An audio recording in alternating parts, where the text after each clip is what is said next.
책 읽고 유튜버라고 존수입니다. 운전면허증 갱신이랑 국제면허증 발급 두 가지 완료하고 이제 돌아가려고 기다리고 있어요. 어떻게 갈까 좀 고민하다가 어차피 오늘 시간 내서 나왔는데 그냥 여행하는 기분으로 버스 타고 돌아가자. 그래서 이제 버스가 시간이 조금 남아서 영상 짧게 찍으려고 카메라 켰고요.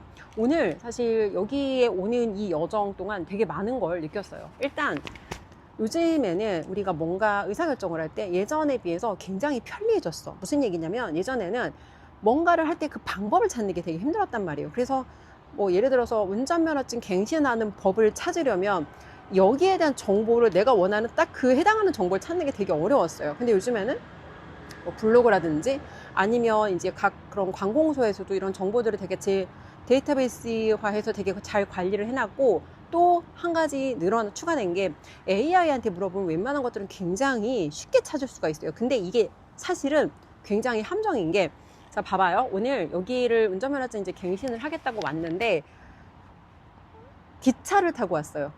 KTX 말고 일반 기차, 이걸 요즘에는 ITX라고 부르더라고요. 근데 어떤 생각을 했냐면, 우리가 AI한테 물어보면 아니면 네이버 지도한테 물어보면 알려주는 그 이론적인 것들이 있어. 예를 들어 여기서 지도 검색을 하니까 우리 집에서 여기까지 오는데 2시간이 안 걸리는 거예요. 그래서 그 2시간이 안 걸리는 계산된 시간을 그대로 믿고 사실은 나온 거죠. 근데 뭘 깨달았냐면, 네이버는 현지에서 버스가 배차되는 시간을 고려해주지 않는구나. 이게 무슨 얘기냐.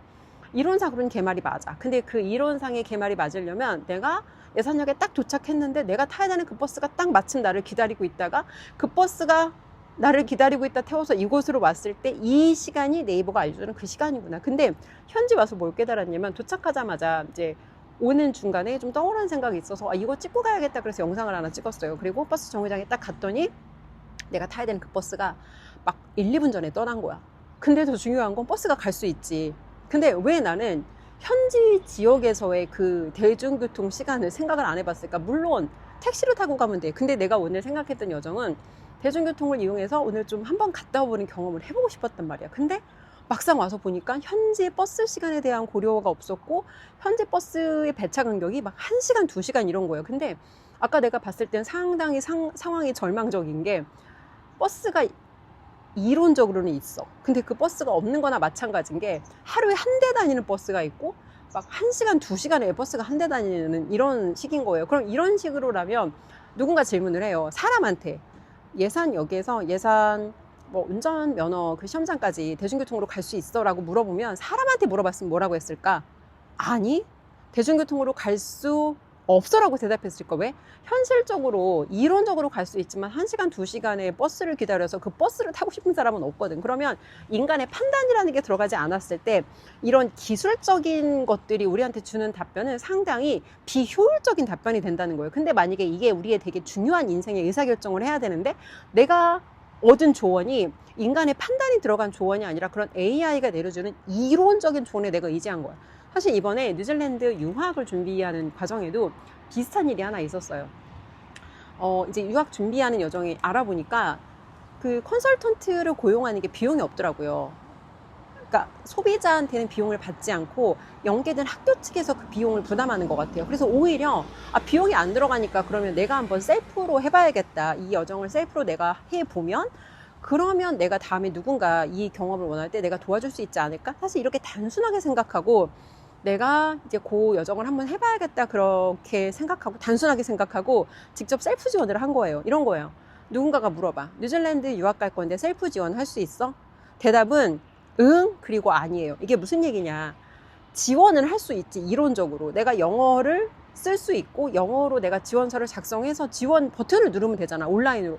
이 자체는 누구나 할 수 있거든. 근데 중요한 건 그 세부적인 디테일한 정보들이 있단 말이에요. 그냥 그걸 경험하지 않은 사람들은 절대 알 수 없는 그 세부적인 디테일한 정보. 근데 그 세부적인 디테일한 정보가 사실은 진짜 중요하다는 거예요. 근데 그 디테일한 정보 하나를 놓쳐서 이번에도 어마어마하게 프로세스가 길어졌거든요. 그러니까 안 해도 되는 삽질을 엄청나게 많이 했고, 뭔가 내가 되게 노력을 많이 들였던 부분이 사실은 필요하지 않았고, 그리고 진짜 중요한 거는 놓쳐버린 그런 사례가 이번에도 그 유학을 준비하는 중에 있었단 말이에요. 근데 기술이 발달하면서 오히려 인간들이 이런 부분, 그러니까 기술이 발달하면서 인간들이 오히려 사람에게 반드시 도움받아야 되는 부분들에 대한 이 정확한 판단을 하지 못하면 어떤 내가 하고자 하는 그 문제 해결의 프로세스가 지연되고 필요하지 않은 시간과 노력에 추가적인 비용이 발생하고 결과적으로 이 엄청나게 큰 비용의 손실로 연결될 수밖에 없겠구나. 이번에 사실 저도 이 얘기까지 하면 너무 길어지는데, 그러니까 내가 사람에게 판단을 내가 도움을 받아야 되는 부분이 반드시 있단 말이에요. 근데 기술이 너무 발달하다 보니까 사람들은 마치 이론적으로 내가 이런 것들의 도움을 받으면 내가 문제를 해결할 수 있어라고 생각하는데, 그 말은 반은 맞고 반은 틀리는데, 사실은 그 사람에 대한 경험을 가진 사람에 대한 내가 조언을 들었을 때 생각보다 우리가 많은 시간과 비용에 이 노력에 시간과 비용과 노력에 대한 이 어떤 비용을 어마어마하게 세이브할 수 있다는 거예요. 근데 이런 것에 대한 내가 뭔가 시행착오의 경험이 없어. 그러면 계속 뭔가 중요한 의사결정을 우리가 뭔가 기술적인 거라든지 AI한테 의지하게 되는데, 사실 봐봐요. AI는 우리의 판단을 대신해 줄 수 없어요.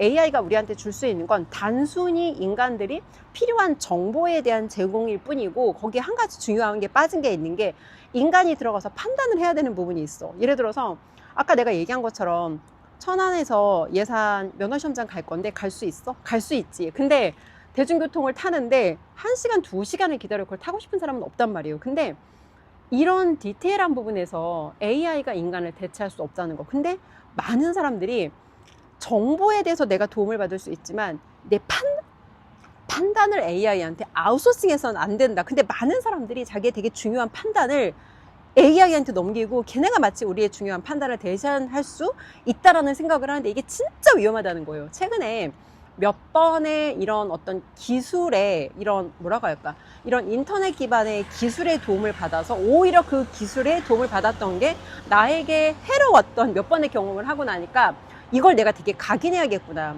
AI를 이용한다는 건, 테크놀로지를 내가 이용한다는 건 내가 똑똑한 어떤 뭐라고 할까, 똑똑한 의사결정 할 수 있는 사람이고, 내가 똑똑한 질문을 할 수 있는 사람이어야지만 걔네들의 어떤 우리가 걔네들을 이용했을 때 그 효율성을 높일 수 있다는 거예요. 그래서 결과적으로 아무리 기술이 발달해도 인간의 판단을 대신할 수 있는 이런 테크놀로지는 없다는 거. 그리고 그 인간의 판단의 가치를 아는 사람만이, 자기가 그 가치 있는 판단을 할 수 있는 그 대체 불가능한 그 능력을 가진 사람만이 앞으로 이 시대에서 살아남을 수 있고, 내가 만약에 하는 일이 내가 단순히 지식을 전달하는 일이야, 내가 만약에 하는 일이 단순하게 누군가한테 정보를 제공하는 일이야, 그러면 이런 사람들의 입지는 앞으로 점점 더 좁아질 거라는 생각을 오늘 이 여정을 경험하면서 다시 한번 경험을 했어요. 그래서 일단 이 영상을 보시는 분들도 우리가 여러 가지 기술적인 면에서는 혜택을 많이 받을 수도 있지만, 그로 인해서 우리가 놓치고 오히려 손실을 입게 되는 게 많다. 그래서 항상 이런 기술을 이용할 땐 내가 똑똑한 의사결정자가 돼야 된다. 여기에 대해서 반드시 기억하시면 좋겠어요.